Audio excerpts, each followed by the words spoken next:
दिव्याला तेलाची गरज तो तेवत असताना असते, असं स्टेटस ठेवलेलं आहे शिवसेना ठाकरे गटाच्या भास्कर जाधवांनी आणि त्याची प्रचंड जोरदार सध्या चर्चा आहे। विझल्यानंतर टाकलेल्या तेलाला अर्थ नाही असंही त्यांनी म्हटलंय। नाराजीच्या बातम्यांच्या पार्श्वभूमीवर भास्कर जाधवांचं हे स्टेटस सध्या सर्वांच्या नजरेत आहे। माणसाची वेळेत किंमत केली नाही तर नंतर पश्चाताप करून काय अर्थ असा प्रश्नही त्यांनी विचारल्याचं कळतंय। भास्कर जाधव आज उद्धव ठाकरेंची भेट घेण्याची शक्यताही आहे। दरम्यान भास्कर जाधव यांनी बाहेर बोलण्यापेक्षा थेट उद्धव ठाकरेंशी चर्चा करावी असा सल्ला खासदार संजय राऊतांनी त्यांना दिलाय। इंटरेस्टिंग वाक्य आहे। पूर्वीच्या मराठी साहित्यामध्ये वि स खांडेकर, नासी फडके,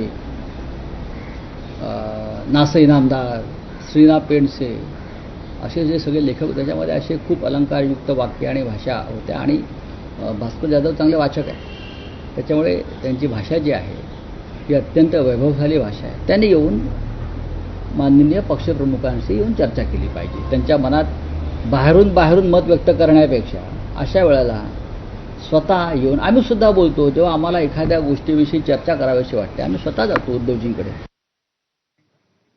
तसंच मंत्रीपद न दिल्याच्या जाधवांच्या वक्तव्यावरती बोलताना संजय राऊतांनी खदखद व्यक्त केली आहे। सरकार आणण्यामध्ये आमचं योगदान असतानाही सुनील राऊतांना स्थान नव्हतं अशी प्रतिक्रिया त्यांनी दिली आहे। मला मंत्रिपद मिळायला पाहिजे होतं हे तेव्हाही बोललो, आजही बोलतो, उद्याही बोलेन।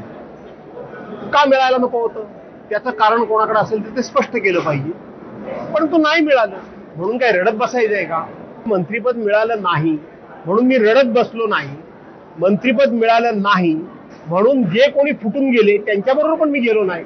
मी लढतोय, पण नाही मिळालं हे नाहीच मिळालं ते बोललं तर काय, ते चुकीचं काय? उद्धव ठाकरे यांच्या मंत्रिमंडळामध्ये अनेकांना स्थान मिळालं नाही, सुनील राऊतांना मिळालं नाही, त्यांचा हक्क होता म्हणून आम्ही रडत बसलो का? नाही, ठीक आहे, पक्षाची भूमिका आहे। सरकार आणण्यासाठी माझं योगदान होतं, पण सुनील राऊतांना मंत्रिमंडळात नाही घेतलं।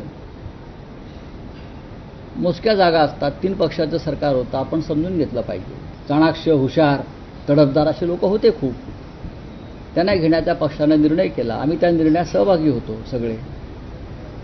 माझ्याकडे याविषयी चांगली माहिती आहे खरं म्हणजे।